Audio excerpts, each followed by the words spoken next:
كل مرة كنربحوا فيها شي حاجة ضعفنا الإعلامي كيشفرها لينا نيشان. كتسمع الغوات النباح كلشي داير لابريسون على كان مصر السنغال زيمبابوي كلشي داير لابريسون.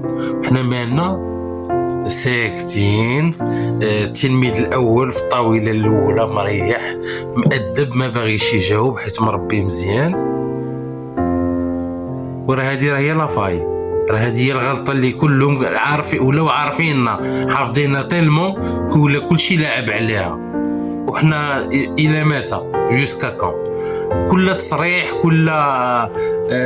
كل حاجه تقال ضدنا كتاثر على الحكم على الراي العام وعلى التنظيم ديال البطوله. اذا درتو بحال هكا ولا بحال هكا غادي نقولوا البطوله راه ماشي هي احسن بطوله. باش نقولوا عليكم احسن بطوله خاصكم تخليونا نديروا اللي بغينا. فينا الريزولطا السنغال خوتنا جاو كريساونا بالضحك. شي واحد كان هكا يضحك معاك قال لك ارا التليفون ويديه لك. واش كان شي واحد تيتوقع السنغال غدير لنا هذا الشونطاج هذا اللي دارت لنا مؤخرا؟ دونك الدرس ديالنا شنو هو قوه زعما قوه الكره بلا اعلام بحال شي طنجره بحال شي كوكوط بلا غطاء اللي درتيه فيها يطير. السلام عليكم.